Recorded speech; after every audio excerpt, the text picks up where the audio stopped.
in some of my pedicure videos recently, you probably have noticed that some of my clients have onycholysis, and I've been asked to share more information why this happens. So onycholysis is not a disease, although it can be sometimes caused by a disease.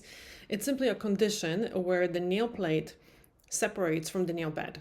So this can happen for various reasons, and it's quite common on the feet, unfortunately. So there are 6 reasons why this can happen, and it's quite common on the feet. So number 1 is trauma. So it's either acute trauma, so like dropping something very heavy on your toenail, or which is more common is microtrauma. So as simple as bumping your toe against a shoe and doing that for a prolonged period of time, or your toes overlapping and pushing on the nail, or the trauma to the onychodermal band can also be the cause. So like when people clean underneath the nails and they do it too forcefully, they break the seal underneath the nail, and onycholysis can happen.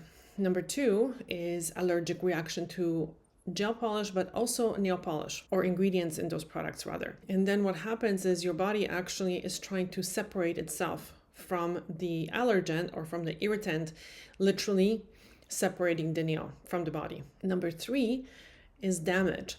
So sometimes when I see that the nails are very overfiled, the onycholysis can be caused by overfiling the nails or picking off gel polish, things like that. Number 4 is various autoimmune diseases like psoriasis, for example, but in that case, normally we see pitting on the nail. Certain medications, number 5, certain medications can cause onycholysis as well. And number 6 is fungal infections.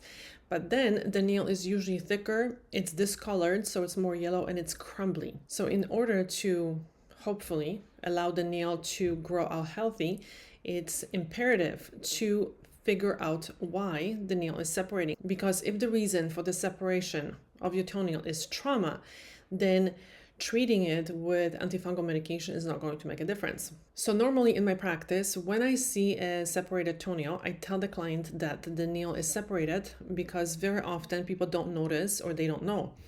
And then I try to figure out why it happened. So I go through the list. Number 1, does it look like a fungal infection? Have they been diagnosed with fungal infection? Usually it's no and no. If they say yes, then I refer them to a podiatrist because it's very, very important to have the diagnosis early and start treating it as soon as possible so the fungal infection doesn't spread. Number 2, sometimes people can be on certain medications that can cause that. So I just ask them if they are on a medication that can cause this type of separation. I don't ask them usually what kind of medications they're on. That's kind of personal, but I just ask them to ask the pharmacist if the medication that they're on can cause that kind of separation. Then I look at the nails if there is any pitting. Obviously, I can't diagnose if it's psoriasis or something else, but then I usually would ask them to go and see a dermatologist so they can look at it. Number 5 is I ask them if they're a new client, if they had any gel polish recently or if they changed their nail polish, anything like that. With the allergic reactions, usually there is a thickening of the skin underneath the nail, and sometimes the skin looks dry as well. And number 6, which is very common, I usually ask if there was any trauma to the nail. So sometimes this separation can be caused by acute trauma. Just recently, I had a client who was on vacation and she was swimming and she stubbed her toe on a rock and she actually ripped part of her nail off. So it was bleeding and she kept everything dry and clean. And when the nail healed a little bit, she came for a pedicure. I was able to cut out the rest of the separated nail. And it seems like the nail is growing out. We are actually taking pictures to make sure that everything is growing out properly. So that's 1. So number 2 is chronic. And unfortunately, that is the most common. Women, sadly, wear very uncomfortable shoes.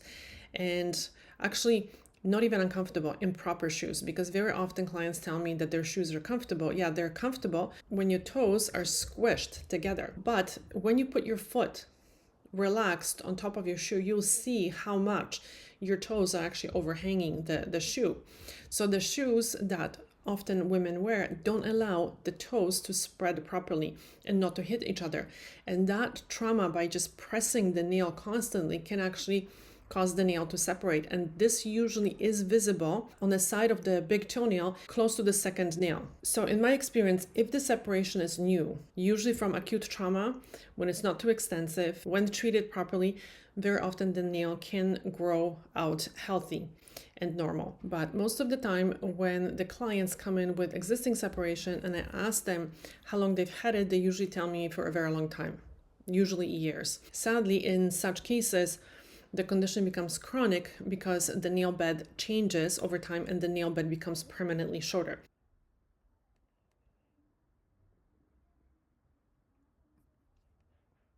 So this is called disappearing nail bed. So you can Google it. Basically, when the onycholysis is long standing, the nail bed converts to digital skin, to like normal skin, which ultimately results in nail plate shortening due to lack of the nail bed plate attachment.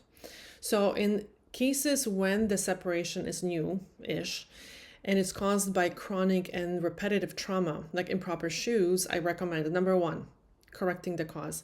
And this is where we have a problem because most of people are not willing to change their shoes to a wide toe shoes. Trying to do everything that I list next is going to be pointless if that first thing is not corrected, like the proper shoes. So number one is cutting out the separated part, so the moisture does not build up underneath and it does not lead to bacterial infection. Number three is keeping the nail trimmed on a regular basis, like every 2 to 3 weeks. No nail polish. Again, nail polish raises moisture level in the nail and this is not very conducive to the nail growing up. Number five is patience, which is the most difficult thing because it can take up to 18 months for the nail to grow out properly. And people do not want to go without nail polish in the summer. So sometimes they allow me to cut out their nail in the winter, but then they want to regrow it in the summer. And that can work sometimes when the onycholysis in a stage 1. So when like 1 millimeter to 2 millimeters of the nail is separated. But when you are in a stage 3 onycholysis, which is like from a quarter or 1/3 of the nail up to 2/3 of the nail is separated, this is probably not going to work. It would take a very long time for the nail to grow out healthy.